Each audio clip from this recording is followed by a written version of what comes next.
Corona ವೈರಸ್ಸನ್ನು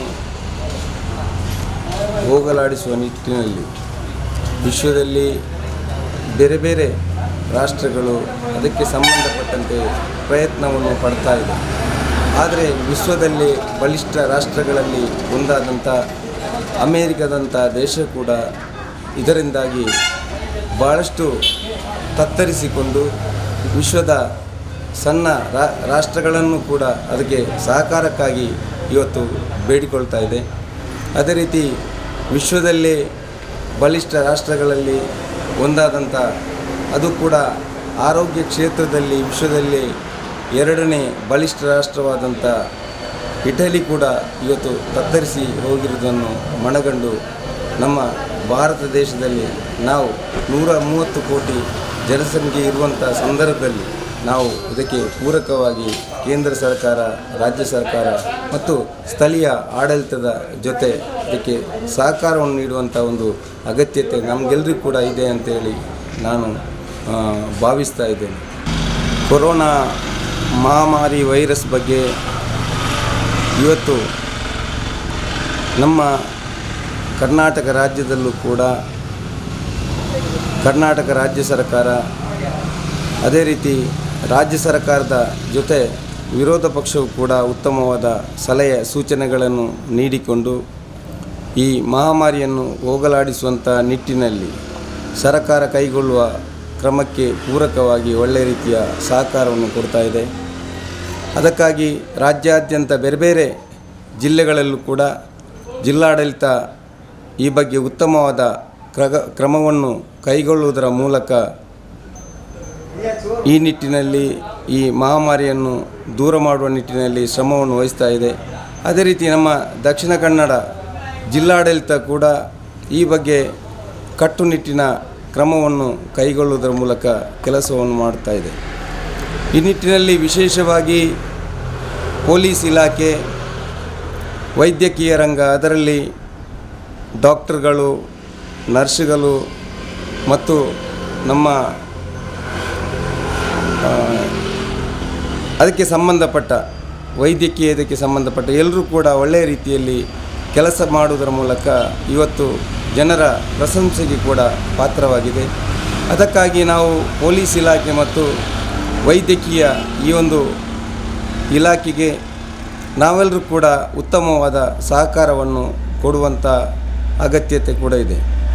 ಅವರು ಯಾವ ರೀತಿ ನಮ್ಮ ಜೊತೆ ಇದನ್ನು ಹೋಗಲಾಡಿಸಲು ಬೇಡಿಕೆಯನ್ನು ಇಡ್ತಾರೆ, ಅದಕ್ಕೆ ನಾವೆಲ್ಲರೂ ಕೂಡ ಉತ್ತಮವಾದ ಸ್ಪಂದನೆಯನ್ನು ಕೂಡ ನೀಡಬೇಕಾಗಿದೆ. ದಕ್ಷಿಣ ಕನ್ನಡ ಜಿಲ್ಲೆಯಲ್ಲಿ ಪೊಲೀಸ್ ಇಲಾಖೆ ಮತ್ತು ಈ ವೈದ್ಯಕೀಯ ರಂಗ ಕೈಗೊಂಡಂಥ ಕ್ರಮದಿಂದ ನಾವು ಈ ಒಂದು ನಿಟ್ಟಿನಲ್ಲಿ ಉತ್ತಮವಾದಂಥ ಸಾಧನೆಯನ್ನು ಸಾಧಿಸಿದ್ದೇವೆ. ಈಗ ವಿಶೇಷವಾಗಿ ದಕ್ಷಿಣ ಕನ್ನಡ ಜಿಲ್ಲೆಯ ಬಂಟ್ವಾಳದಲ್ಲಿ 2 ಜನ ಈ ನಿಟ್ಟಿನಲ್ಲಿ ಮೃತಪಟ್ಟಿದ್ದಾರೆ.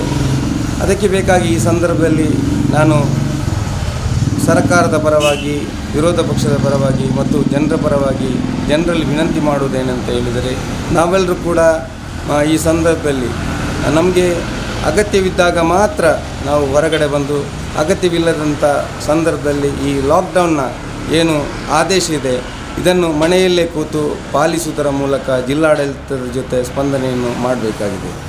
ವಿಶೇಷವಾಗಿ ಮುಸಲ್ಮಾನರು ಕೂಡ ನಾವು ಈ ಒಂದು ರಂಜಾನ್ ವ್ರತವನ್ನು ಆಚರಿಸುವಂಥ ಸಂದರ್ಭದಲ್ಲಿ ಅಗತ್ಯವಿದ್ದವರು ಆಜಾನ್ ಕೊಡಲಿಕ್ಕೆ ಮಸೀದಿಗೆ ಹೋಗಿ, ಮಸೀದಿಯಲ್ಲೂ ಕೂಡ ಈಗ ಜಿಲ್ಲಾಡಳಿತ 1-2 ಜನರಿಗೆ ನಮಾಜ್ ಮಾಡುವಂಥ ಒಂದು ಅವಕಾಶವನ್ನು ನೀಡಿದೆ.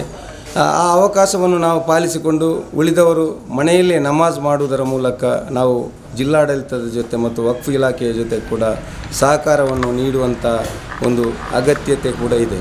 ಮತ್ತು ರಂಜಾನ್ನಲ್ಲಿ ನಾವು ಯಾವಾಗಲೂ ಕೂಡ ಪ್ರತಿ ವರ್ಷ ಕೂಡ ನಾವು ಆರ್ಥಿಕವಾಗಿ ಏನು ಸಬಲರಾಗಿದ್ದೇವೆ, ಆ ಆರ್ಥಿಕದ ಇದಕ್ಕೆ ನಾವು 2.5% ನಾವು ಅದಕ್ಕೆ ಆ ಒಂದು ನಿಟ್ಟಿನಲ್ಲಿ ರಂಜಾನ್ ಜಕಾತನ್ನು ಕೊಡುವಂಥ ಒಂದು ಸಂದರ್ಭದಲ್ಲಿ ಕೂಡ ನಾವು ಯಾರು ಬಡಬಗ್ಗರನ್ನು ಗುರುತಿಸಿಕೊಂಡು ಈ ಸಂದರ್ಭದಲ್ಲಿ ಆರ್ಥಿಕವಾಗಿ ಯಾರು ಕಷ್ಟದಲ್ಲಿದ್ದಾರೆ, ಕೆಲಸ ಕಾರ್ಯದಲ್ಲಿ ಕಷ್ಟದಲ್ಲಿದ್ದಾರೆ, ಅಂಥವರಿಗೆ ಈ ಒಂದು ಕಿಟ್ಟನ್ನು ಕೊಡುವ ಮೂಲಕ ಅವರಿಗೆ ಕೂಡ ಒಂದು ಸಹಕಾರವನ್ನು ಮಾಡುವಂಥ ಒಂದು ಅಗತ್ಯತೆ ಏನು ಶ್ರೀಮಂತ ವರ್ಗವು ಕೂಡ ಮಾಡಬೇಕಾಗಿದೆ.